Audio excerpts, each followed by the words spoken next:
Sejam bem-vindos. Hoje a gente vai fazer um podcast especial da LATEC, a Liga Acadêmica de Hematologia, Hemoterapia e Terapia Celular do Centro Universitário Flores. Um tema especial alusivo ao dia 29 de outubro, que é o Dia do Médico Hematologista. E para começar esse momento especial, nosso convidado de honra, professor Dr. Yuri Nassar.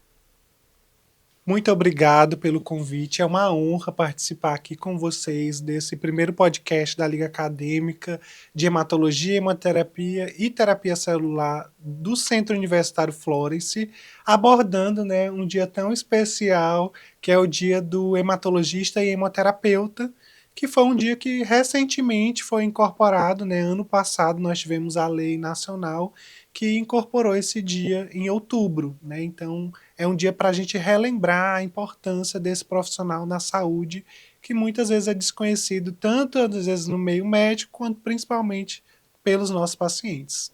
E é interessante, Isaac, a gente está recebendo ele aqui porque nós somos da LATEC, eu sou diretora de marketing da LATEC, e esse aqui é o Isaac. Sim, opa, tudo bom, gente? Prazer, sou Isaac. E dando uma olhada aqui no currículo do professor Yuri, que é um currículo bem extenso, né? Nós conseguimos ver que ele é médico, hematologista, né? Ele tem residência em clínica médica também, e hematologia. Ele é mestre de saúde coletiva, coordenador adjunto do Centro Universitário Flores também. Ele é responsável técnico, da hematologia, da hemoterapia e do Centro de Processamento Celular do Hospital Universitário da UFMA, né? Ele é hematologista também do Hospital São Domingos, e ele também tem a sua clínica, né, que é a Clínica Hemomais. É um prazer ter você aqui, doutor Yuri, né? E não menos importante também é meu irmão, né? Então eu consegui ver desde criança a dedicação, o esforço dele em lutar, em estudar, né? E o amor pelas pessoas que ele tem, né? Então seja muito bem-vindo, creio que vai ser um ótimo bate-papo aqui. Muito obrigado, é um prazer estar aqui com vocês. Então, conduzindo esse nosso bate-papo, vocês já viram aqui os irmãos, né? Isaac Nassar e nosso convidado Yuri Nassar e eu, Sandriane Arraes, nós todos aqui, docente e discentes do Centro Universitário Flores. E para começar, a pergunta que não quer calar. Por que hematologia, doutor Yuri? Olha, a escolha não foi fácil, né?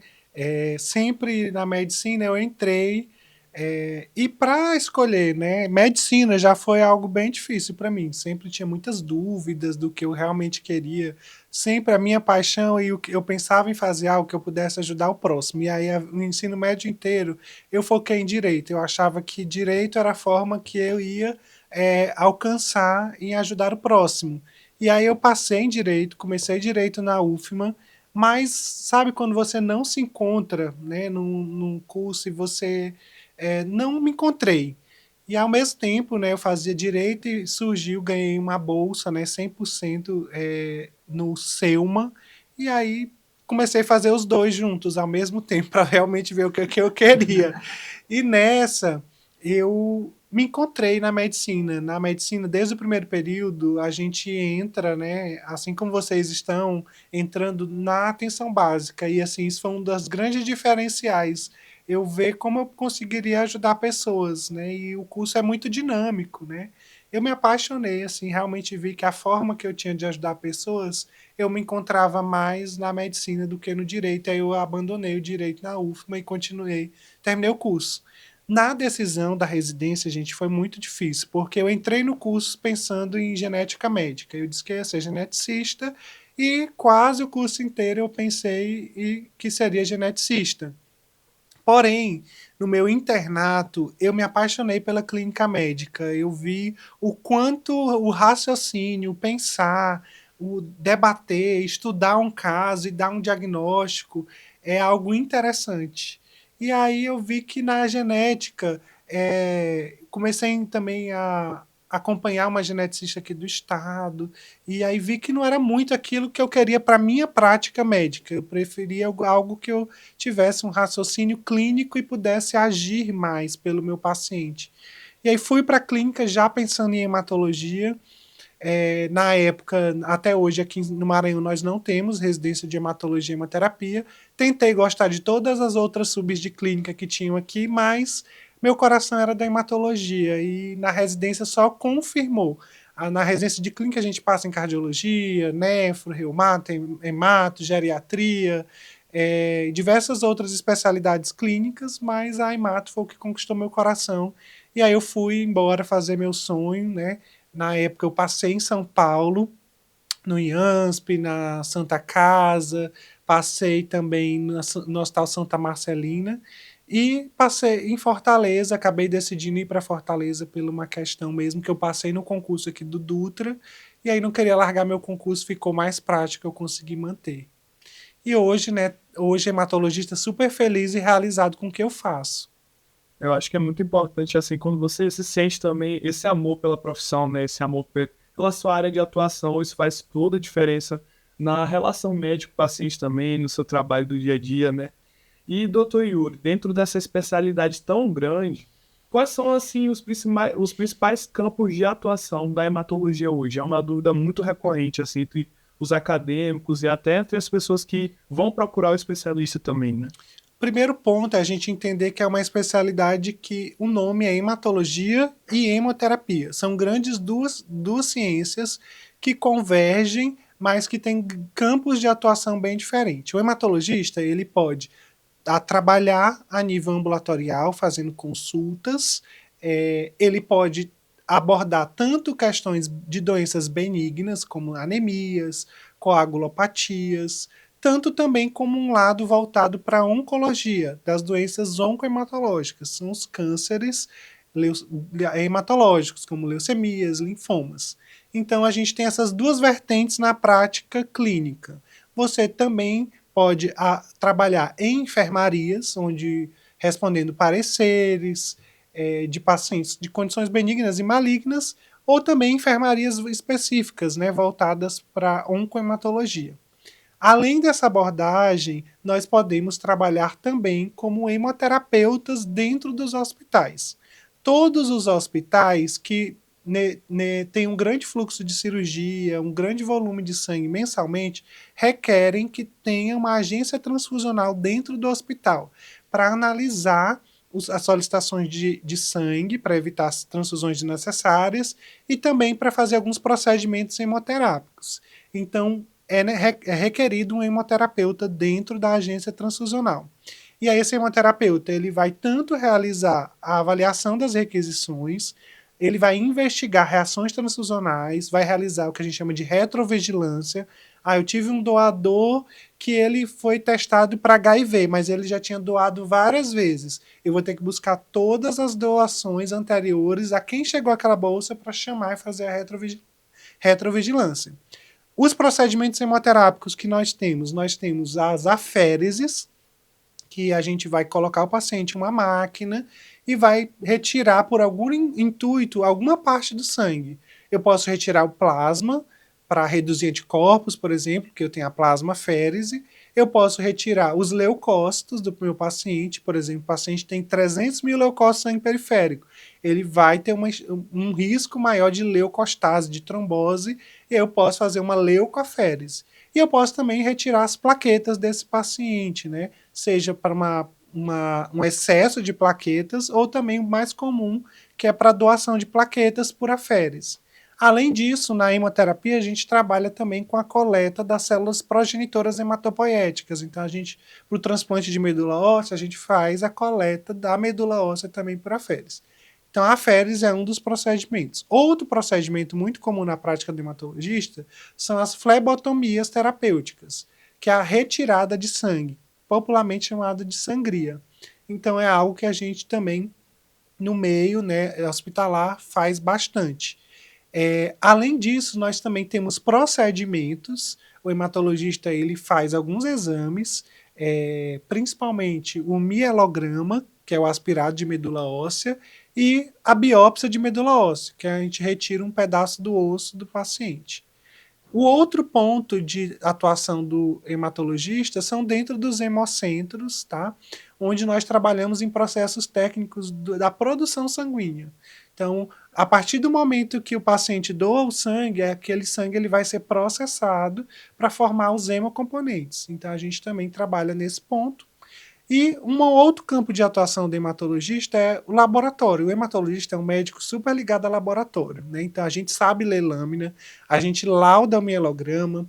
Alguns colegas hematologistas são especialistas em laudar imunofenotipagem para diagnóstico de leucemias, cânceres, tá? Então é uma outra área de atuação. E também hoje nós temos o desenvolver da terapia celular, né? Então o hematologista ele trabalha em muitos ambientes com terapias celulares, né?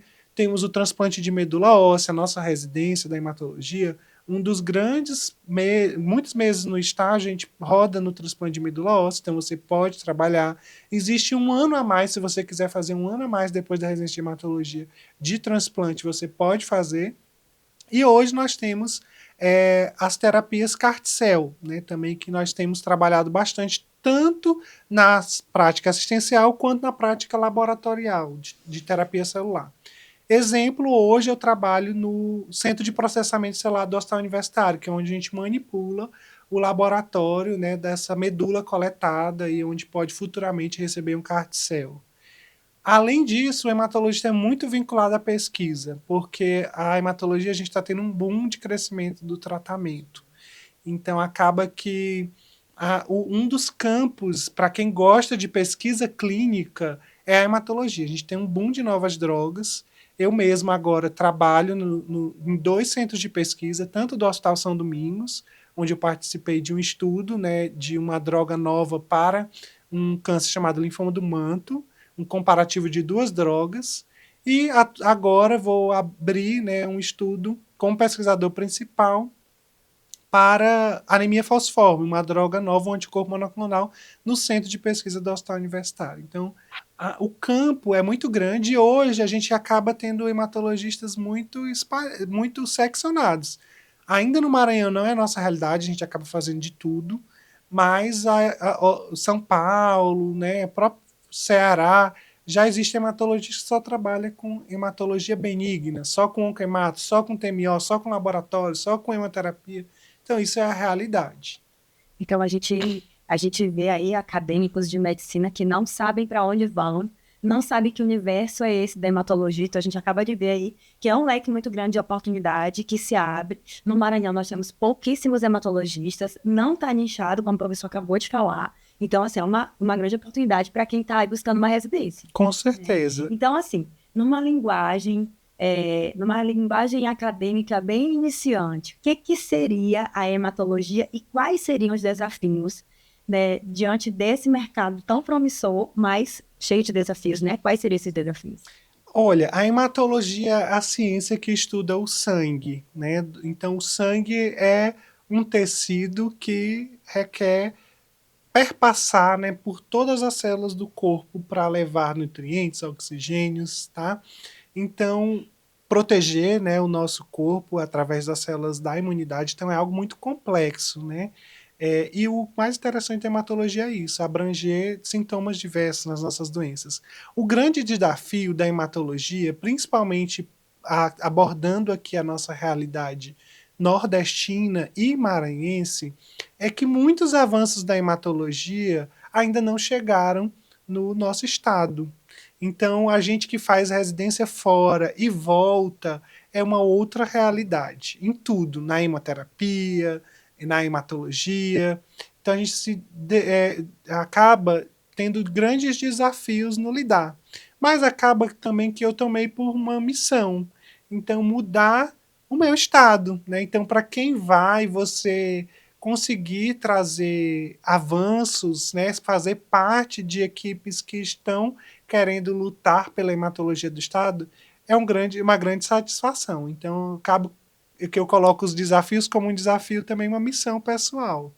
E o grande desafio é o avanço, né, muito constante da hematologia, você se manter atualizado. Você constantemente precisa buscar atualização. Então, coisas que eu fazia na minha residência, que eram protocolos de tratamentos na minha residência, que eu tenho 3 anos como hematologista, já modificaram.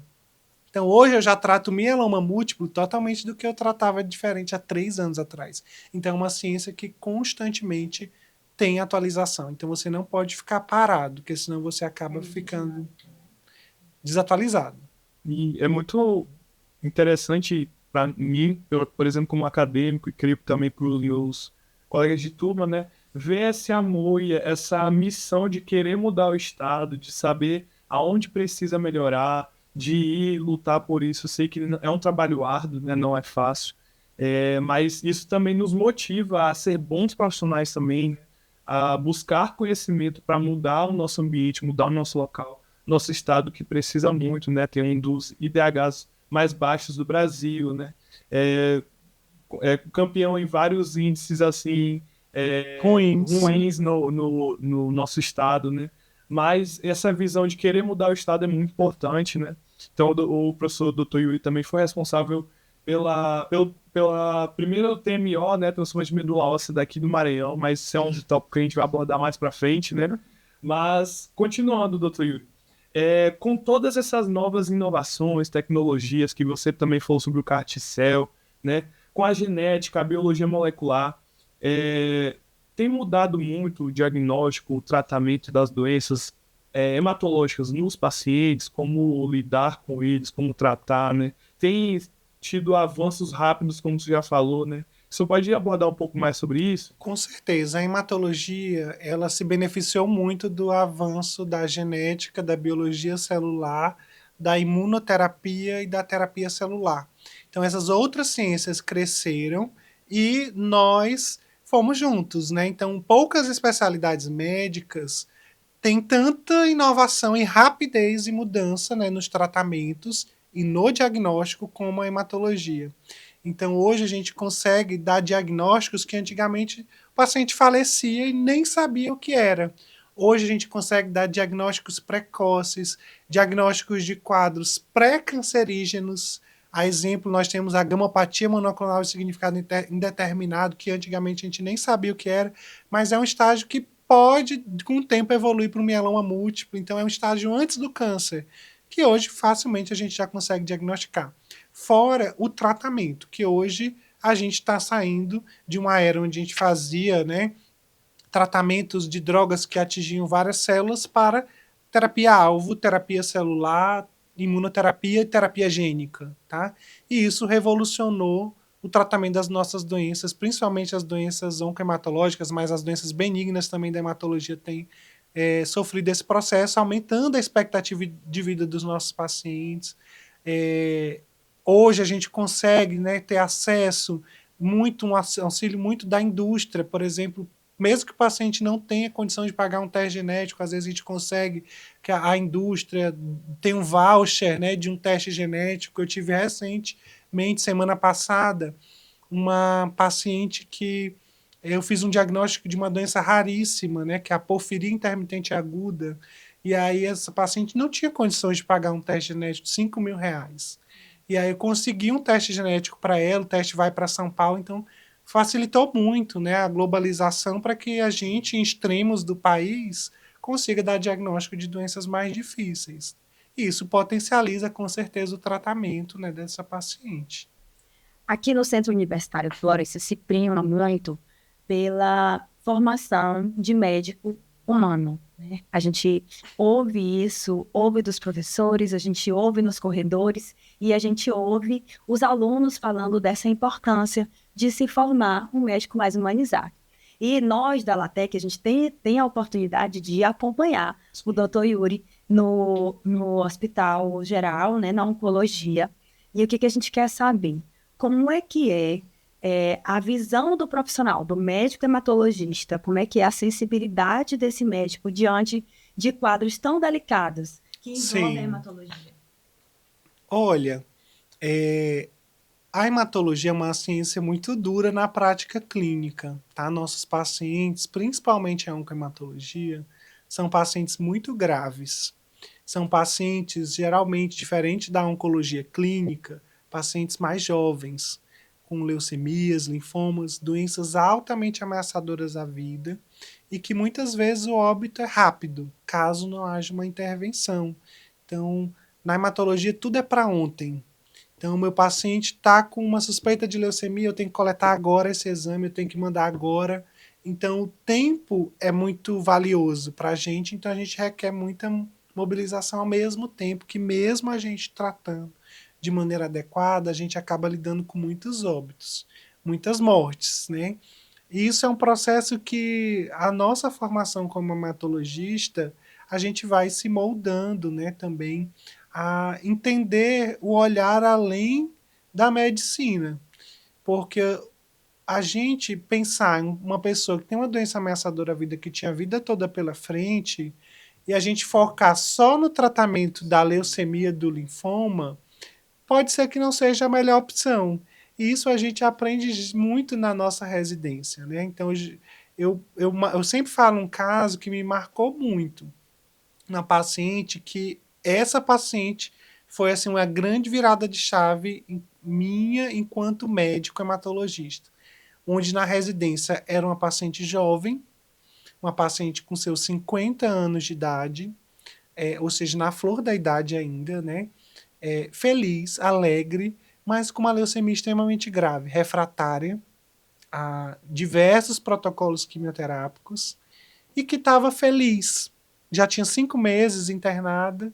E aí, um dia, o meu staff disse, Yuri, não tem mais o que fazer em tratamento, né, quimioterápico. E aquilo, assim, pegou um choque, né? Eu disse, meu Deus, essa paciente tem tanto para viver, tá feliz, tá alegre, você vê a ânsia de vida e você vê que aquela paciente vai morrer, né? Então, assim, é um choque, né? Aquele dia eu cheguei em casa, eu fiquei muito abalado, né? Com esse caso, que às vezes na hematologia a gente sabe da vida do paciente, porque a gente convive muito com esse paciente. Às vezes as internações são prolongadíssimas, a gente sabe de tudo, gente. Até de caso, tem paciente que a gente descobre que tem 2 esposas. Então você acaba sabendo da realidade mais íntima daquela pessoa. Sim. E aí eu cheguei em casa triste e eu disse, gente, eu tenho que fazer algo. Eu tenho que descobrir uma combinação de quimioterapia que eu consiga fazer dentro do meu hospital, né? E aí eu fui procurar artigo, encontrei uma combinação de drogas que ela ainda não tinha feito e disse, achei a resposta para o meu professor, para o meu staff. Amanhã eu levo. Imprimi o artigo, era um artigo da Índia, tinham 50 pacientes tinham feito aquele protocolo quimioterápico, a resposta tinha sido 30%, tinha entrado em remissão e vai dar certo. E aí eu levei super empolgado para o meu professor, e aí ele disse, Yuri, nós não vamos fazer esse protocolo. Foi um baque de água fria para mim. Eu disse, gente, vai matar minha paciente, ela não vai ter oportunidade. Só que ele virou e falou assim, você já perguntou o que a sua paciente quer? E aí eu fiquei com aquilo na minha cabeça, né? Gente, será que eu estou, né, priorizando o tratamento farmacológico e não vendo o paciente, vendo a doença e não vendo o paciente? E aí na hora eu fiquei chateado, né, com o meu staff, mas eu fui perguntar para a paciente o que ela queria. E aí eu perguntei, ela disse, meu desejo é ir nesse momento e a praia. Eu não quero mais tratar, para mim já não aguento mais ficar internada. E aí na empolgação eu disse, nós vamos para a praia. Eu era residente, não tinha falado com ninguém, eu disse, pois nós vamos. E aí eu, né, fui falar com o meu chefe, olha, você não mandou eu perguntar o que a paciente queria? A paciente está com 3.000 plaquetas, ela não saía desse valor, todo dia transfundia. Ela quer ir à praia. E eu disse que a gente ia. E aí foi mobilizando. Eu sei que a gente conseguiu levar essa paciente para a praia. Então foi uma coisa que me marcou. Então a gente precisa, enquanto hematologista, ter o olhar da pessoa. Porque o câncer, às vezes, é muito sofrido. E para a gente é impactante. Para que a gente não fique frio. Porque o que eu percebo é que muitos colegas hematologistas, por lidar constantemente com a morte, você saber muito bem que um diagnóstico tem números. Então, eu sei que determinada doença, em 5 anos, só 20% estão vivos. Mas que eu não posso trabalhar dessa forma, pensando em números. Eu tenho que olhar a pessoa. Isso é o maior desafio da hematologia. A gente não fazer uma receita de bolo no tratamento. A gente olhar o que aquela pessoa quer, o quanto aquele tratamento impacta e ter uma decisão compartilhada, né, do tratamento, se vai tratar ou não, porque às vezes a gente médico, a faculdade toda, a gente é treinado para tratar, salvar e pensar na cura. Mas a gente sempre tem que lembrar que curar quando possível, né? Consolar sempre, né? Então acaba que a gente esquece que às vezes nosso papel é mais de consolo e não objetivando a cura. Mas a gente também na hematologia tem muitos sucessos na cura. Às vezes, um desafio também do hematologista é porque, na visão de todos os outros especialistas, o nosso paciente, no diagnóstico, por ser muito grave, ele já é visto como paliativo, né? Ou seja, sem perspectivas de terapêutica curativa. Ele é visto 100% paliativo, mas às vezes, muitas doenças hematológicas, o início é muito grave, mas a gente consegue retirar o paciente daquela gravidade. E às vezes os colegas não entendem muito e acaba um dilema. Às vezes a gente tem que brigar muito pelos nossos pacientes. E é muito perceptível esse valor também pelo bem-estar do paciente, né? Eu e a Sandy, a gente tem uma experiência também para contar que a gente foi fazer o estágio no Hospital Geral, né, de Oncologia daqui no Maranhão, com a Liga Acadêmica, né? E a gente entrou pela outra porta, né? E eu tava com um jaleco, né? Tava escrito lá, Isaac Nassar. E teve uma senhora que ela não reparou, né, no nome, mas ela já chegou e me abraçou. Doutor Yuri, né? Como é que você tá? Meu Deus, tava com saudade de você, tá tudo bem? E começou a perguntar para mim, né, pela semelhança física que a gente tem, né? Sobre mim, como é que eu estava. E eu consegui ver o amor, o carinho dessa paciente, né? Pelo médico, né? Que é algo hoje em dia que até que é raro também, né? Pode falar assim. Porque é como você está falando, hoje em dia é muito supervalorizada a doença, a condição clínica, mas esquece do lado humano do paciente, esquece o que ele o que faz bem para ele, quais são as experiências boas que ele se sente bem, que faz ele lembrar, porque no hospital já é um ambiente estressante, um ambiente cansativo, né?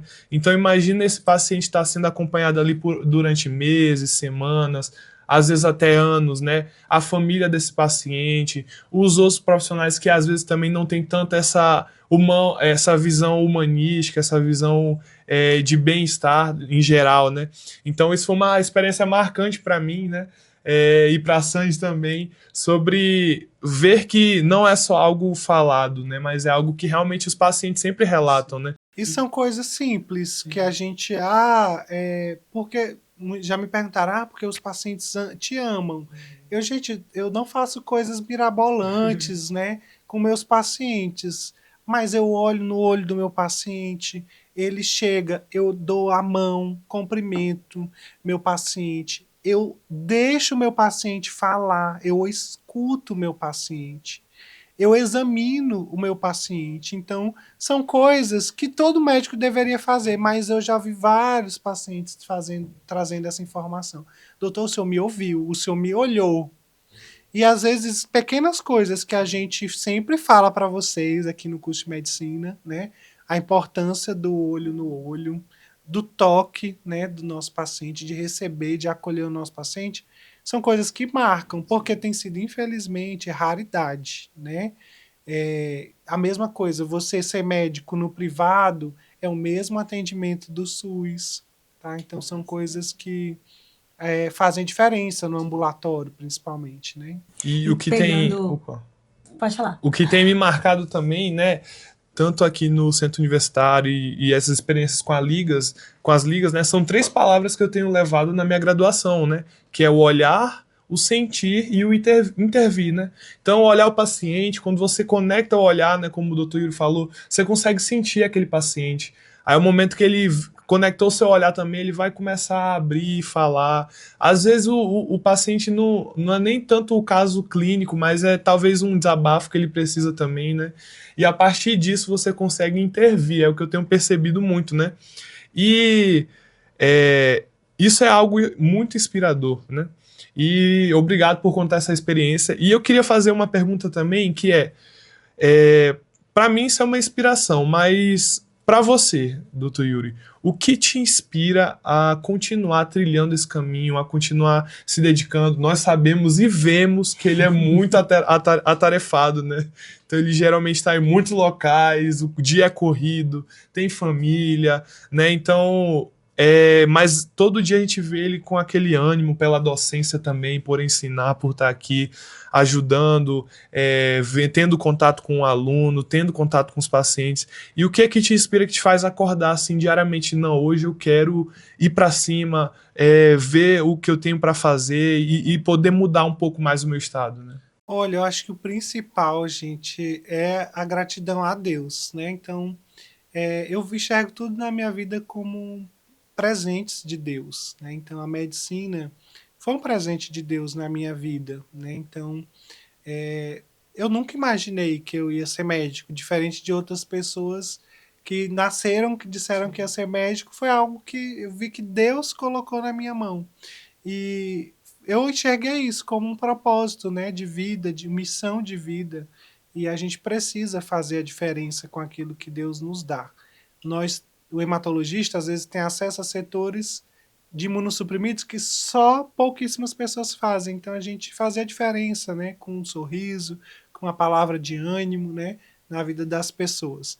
E isso motiva. Um outro ponto é fazer o que gosta, né, a gente ser feliz, né? Então acho que eu vi recentemente um comentário até no Instagram, né, que falava de network, que a gente sempre fala para você fazer network, precisa ter network, e aí dizia a pessoa que o network mais importante era você ser uma pessoa legal, gente boa, feliz da vida, que você sendo uma pessoa gente boa, feliz, alegre, que trata as pessoas bem, isso por si só você já vai naturalmente ter um network. É isso que eu falo.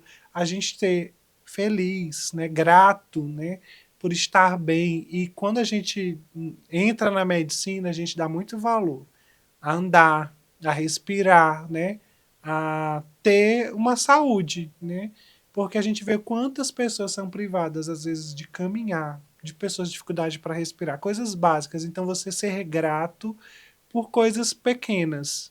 Então, isso foi uma das coisas muito que a hematologia me trouxe, que às vezes a gente vai começar a reclamar de uma coisa, poxa, meu paciente queria tanto, né? Minha paciente queria tanto ver um pôr do sol na praia, uma coisa que a gente não dá valor, né, no dia a dia. Então, quando a gente é feliz no que faz, que gosta, eu amo ser hematologista. Então, por isso, gente, que vocês, né, que estão assistindo, quando pensarem em uma especialidade na medicina, não pensem qual é que ganha mais dinheiro. Que várias pessoas me disseram que hematologia não dava dinheiro, que eu não devia buscar uma outra coisa, que hematologista era ruim, que hematologia era isso, era assado. Então sempre vão ter 1001 pessoas para jogar as pedras. Mas faça uma coisa que você gosta, porque você fazendo uma coisa que você gosta, você vai ser feliz e você vai naturalmente se destacar, né? E eu vejo que eu tenho pouco tempo de hematologista, mas eu voltei e consegui, né, me destacar. Porque eu faço as coisas com zelo, né, com amor àquilo que eu faço. Eu gosto de dar aula, eu gosto de ser hematologista. E a gente vai buscando, com o tempo a gente, quando volta, né, aceita tudo. Tudo de oferta de emprego você vai pegando. Depois você vai ficando naquilo que você gosta, que você se sente bem, tá? E eu acho que isso faz a diferença.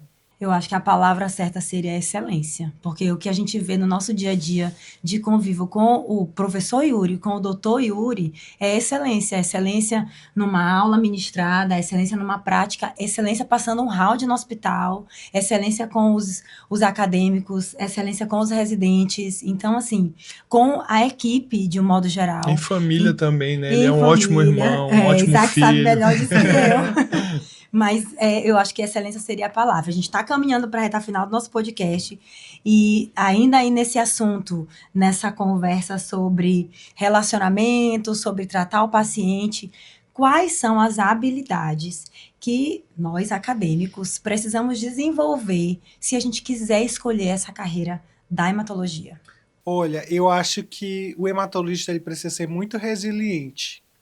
eu acho que é a principal característica, porque você precisa ser forte, principalmente psicologicamente, para lidar com doenças gravíssimas, com muita dor e sofrimento, né? Então, a hematologia não é um mar de rosas. Nossas doenças são realmente doenças graves, são pacientes graves. Então, você precisa gostar de paciente grave, né? Então, existe a área mais tranquila da hematologia? Super existe. Nós tratamos, né, anemias, coisas muito simples. Anemia por falta de ferro, que é algo muito comum, né? Mas existem muitas doenças muito graves. A dor é muito intensa. Você precisa ter um bom relacionamento de comunicação. Você precisa, ao mesmo tempo, ser assertivo e claro no qual é aquele diagnóstico, qual é o impacto, a gravidade daquele diagnóstico, mas ao mesmo tempo você precisa saber acolher aquele paciente e não tirar a esperança dele. A gente às vezes sabe que a doença tem, pela literatura, 5% de sobrevida global em 5 anos. Mas você vai. Mas tem. Aquele paciente pode ser aquele 5%. Né? Então você vai ter que dar uma notícia, não dizendo e desmerecendo a gravidade, mas também não tirando a esperança daquela pessoa. Tá? E principalmente também ter uma boa relação com a família. Então, o relacionamento na hematologia com a família é muito importante, porque tem palavras mais duras e pontos mais difíceis de se falar que às vezes a gente não aborda tanto com o paciente, mas a gente chama o familiar de lado e fala bem real a situação. E, gente, isso para a medicina, eu acho, como um todo, né? É muito importante a gente ter esse relacionamento da relação no médico-paciente, não esquecer o núcleo família, porque às vezes você foca às vezes só no paciente ou despeja muita coisa que você poderia preservar aquela pessoa, não tirando e desmerecendo a realidade, mas usando palavras mais amenas, e tirar um momento para a família. E ano passado até me surpreendi. Eu tive uma paciente que ela chegou no meu consultório, foi minha última paciente no meu consultório, na minha clínica, e essa paciente ela já tinha ido em outros colegas hematologistas e tinha sido pedida a investigação inicial, ela tinha feito, já tinha uma lesão que a gente chama óssea osteolítica, tá? De lesão suspeita de câncer. E tinha anemia associada à disfunção renal. Aí, quando a gente junta essas três coisas, a gente pensa mieloma múltiplo. O paciente chegou com hemoglobina de 5 no meu consultório, extremamente pálida, né? Hipotensa, sonolenta. Então, assim, é um paciente que eu imediatamente consegui coletar logo um mielograma no consultório, já mandei pedir urgência do mielograma, fiz uma biópsia de medula óssea e pedi tudo urgência, né? Já mandei imediatamente para o laboratório e já consegui, a paciente não tinha plano, consegui uma vaga no SUS para ela. Do consultório, a paciente já foi para internação. Essa paciente, ela era a cara do mieloma múltiplo. Na hora, ela fechou um câncer de mama com metástase óssea que aí estava prejudicando a produção sanguínea. E aí ela foi transferida depois para a oncologia, né? E ela faleceu. Acho que ficou umas 2 semanas internada e logo estava muito grave, faleceu. No outro, passou um ano, né? Eu recebi uma cesta de café da manhã dos familiares, né? Eu fiquei assim tão surpreso, nossa, mas ela faleceu, né? E aí eles agradecendo por tudo que eu tinha feito, né? Por ter dado importância, enxergado que aquilo era grave, porque já tinham passado por outros médicos com aqueles mesmos exames. E passou batido, mas você enxergou a gravidade, priorizou. Então, às vezes, mesmo o paciente morrendo, e você abordando a gravidade, fazendo, né, a diferença, o paciente agradece. Então, eu já tive vários momentos, né, de agradecimento com óbitos também, né? Então, o processo de morte não precisa, gente, ser algo também doloroso. A gente pode amenizar, né? E o médico tem um papel fundamental de, às vezes, tranquilizar aquela família, né? Então, às vezes, a gente pega doenças tão graves, mas que a morte, a ameaça à vida, traz mudanças sinceras na vida da pessoa. Então, eu já tive a oportunidade de ter pessoas que eu lembro muito bem de uma paciente que ela tinha feito muito mal à família. E coisas pesadíssimas, né? A filha foi abusada pelo padrasto, que era o companheiro dessa paciente, e ela sabia. Então, assim, coisas que ela tinha muitos conflitos familiares. Veio o diagnóstico e a paciente, ela mudou. Ela viu, ela teve a oportunidade dela pedir perdão, dela mudar coisas antes dela ter a partida dela. E isso às vezes reconforta a família. Então, mesmo sabendo que ela estava ali com a morte, né, a próximo, ela saiu desse mundo de uma maneira que confortou muita gente que ficou. E eu acho que isso é uma das coisas que a hematologia traz, é que nossas doenças às vezes fazem mudanças de vida. E eu sempre falo aos meus pacientes, a sua doença ela não é um ponto final na sua vida, ela é uma vírgula na sua história. Então você pode começar a reescrever a sua história, revalorizar o que realmente importa.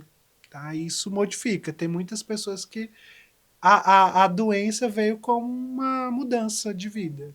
Sim. E a gente percebe muito isso também no, querendo ou não, às vezes é cuidados paliativos também, né? Então a gente percebe essa relação médico-paciente, família-paciente, né? Nos cuidados paliativos, né? Que sempre tem aqueles diálogos que talvez foram postergados ou que nunca foram resolvidos, né? E quando entra um quadro, às vezes, de paliativismo, é o tempo de realinhar, aí a gente vê perdão também, né? Ver também as famílias se alinhando, se juntando, né?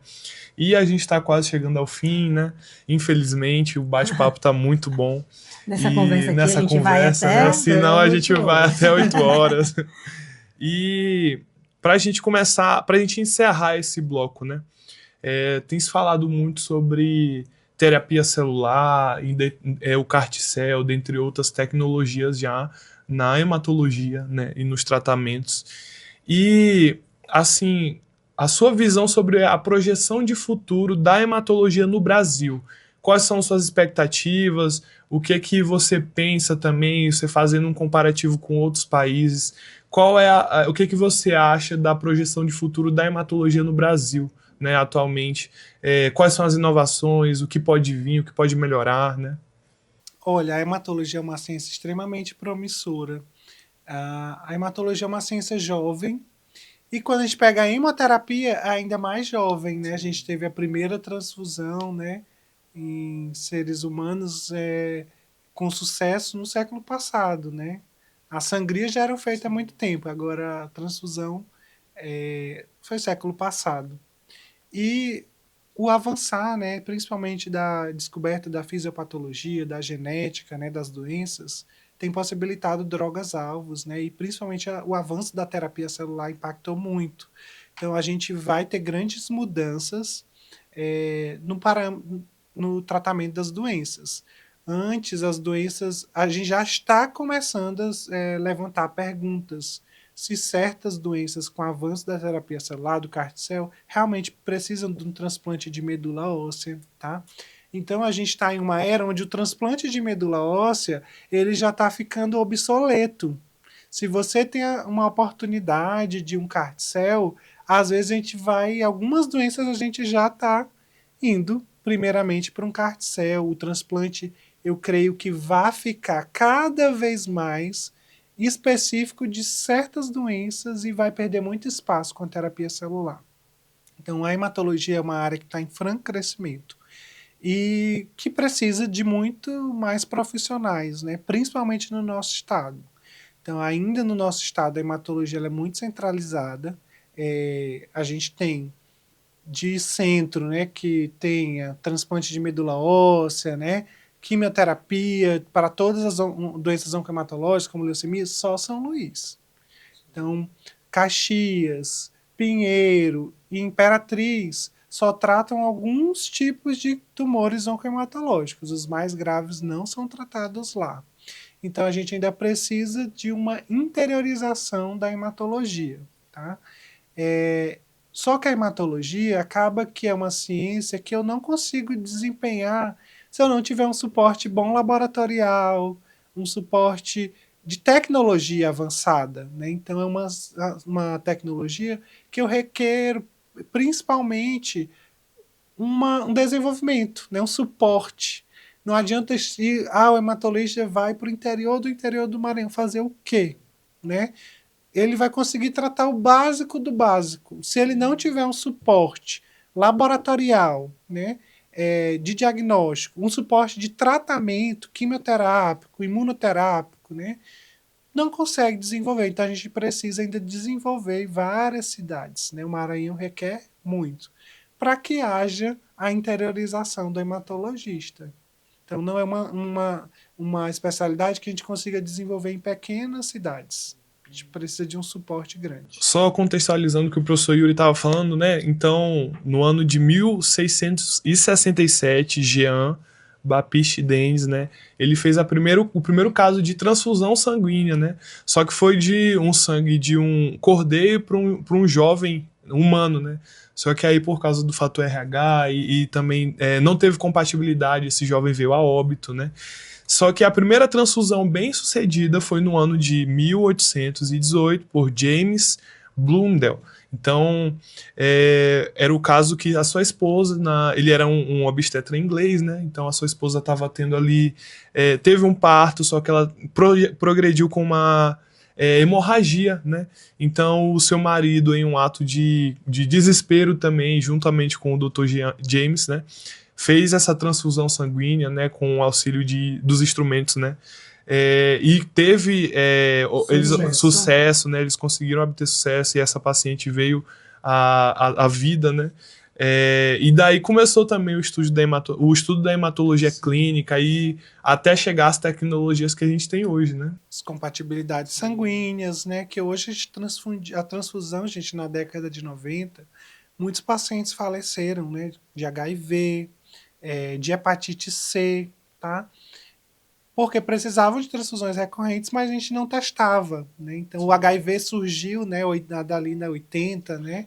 70, 80, 90 foi o boom, e isso levou muitos óbitos através de transfusão. Hoje a gente já tem tecnologias de grande detecção dessas doenças, que são os NATs. Então é uma tecnologia laboratorial que a gente consegue detectar DNA, né, viral, que é feito nas bolsas de sangue. Mas mesmo assim, ainda existe risco. Tá? Então sempre a gente fala que o melhor sangue é o que a gente não toma. Tá?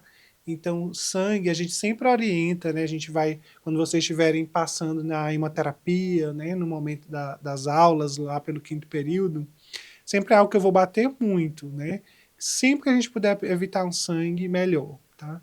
A gente sempre precisa avaliar outra possibilidade. O sangue é a minha última opção, né? Eu transfundir é sempre a minha última opção. Porque sangue salva vidas, sempre a gente precisa bater nessa tecla. Mas sangue mata. O sangue mata, tem reações transfusionais que são inerentes ao procedimento.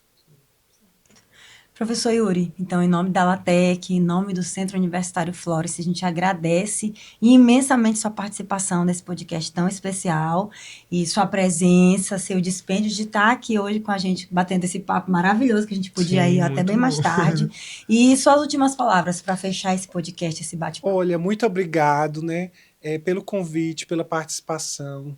E para quem deseja, né, ser hematologista, hemoterapeuta, tem que gostar de muita aventura. O dia a dia do hematologista é corrido. A gente tem uma programação, de manhã vai fazer isso, isso, isso. No meio da manhã, muda tudo. O paciente é mais grave, você vai coletar um exame, então é algo muito... A rotina é muito corrida, né? Imprevisível. Depende muito do teu paciente, então... Mas é algo legal. Eu gosto, eu amo a hematologia porque tem essa variabilidade de ambiente de trabalho. Né? Ao mesmo tempo que eu estou aqui dando aula para vocês, eu estou daqui a pouco lá no centro de processamento de medula óssea. Depois eu estou atendendo um paciente no ambulatório. Depois eu estou na oncohematologia. Então, eu amo isso. Então, para quem gosta de variar no ambiente de trabalho, a hematologia é a ciência ideal. Né? Agora, quem gosta das coisas muito bem de rotina, não é a área, é a hematologia. Né? Então é algo imprevisível. Então façam, quem tiver mais interesse, né? Participe da liga acadêmica, né? Em breve vai ter novo seletivo, vocês vão gostar muito, que a hematologia envolve um raciocínio clínico amplo. Muito bom. Muito. E é o que eu tenho conversado muito com a Sandy, né? Que o centro cirúrgico é legal, é interessante, né? Mas atualmente a clínica tem Já conquistado os ganhei nossos vocês para a corações. clínica, né? Né, montar essa linha de pensamento, pensar em possíveis tratamentos, variações, o que eu posso A fazer, clínica tipo de soberana. droga. É soberano. A E gente brinca com os nossos apaixonante. E cirurgiões. apaixonante também. E professor Yuri, doutor Yuri, né? A gente queria agradecer mesmo pela sua disponibilidade, por estar aqui. Eu sei que o seu tempo é corrido, mas tirou esse tempo aqui conosco, né? Para sanar nossas dúvidas, né? Também queria agradecer você, telespectador, né? Desse podcast. A gente está iniciando, então desculpa aí qualquer coisa que não saiu como você esperava, mas estamos melhorando, né? E vamos ter mais temas a debater, outros profissionais de excelência também, então te convido a continuar acompanhando a gente, né? E obrigado também por assistir esse podcast até aqui, por ouvir também, né? E estamos aqui empolgados, né? Porque é uma troca de conhecimento, né? Um network muito bom. E agradecemos sempre a você que também está nos acompanhando. E esse é um episódio, uma homenagem especial ao médico hematologista, nosso parabéns especial ao professor Yuri, ao doutor Yuri, que é o nosso representante, né? E também de uma forma especial a doutora Sara, que nos acompanha, que nos recebe com tanto carinho no consultório, nós apenas acadêmicos de medicina, o tempo todo ali compartilhando. É ótimo, excelente. E é engraçado, toda vez que eu posto um story com ela, e alguém comenta, ela é maravilhosa, Sim. ela é maravilhosa, o professor Yuri é maravilhoso. Então, a gente ouve muito isso. Então, realmente existe um carinho especial pelo médico hematologista, pelo menos os que nós temos a oportunidade e a honra de acompanhar e de conviver. Então, essa é a nossa homenagem a esses profissionais, a esse nicho médico que com tanta dedicação, que com excelência, que com tanto amor tem se dedicado a esse cuidado enorme que é, não diria salvar vidas, mas tratar vidas. Sim. Obrigada.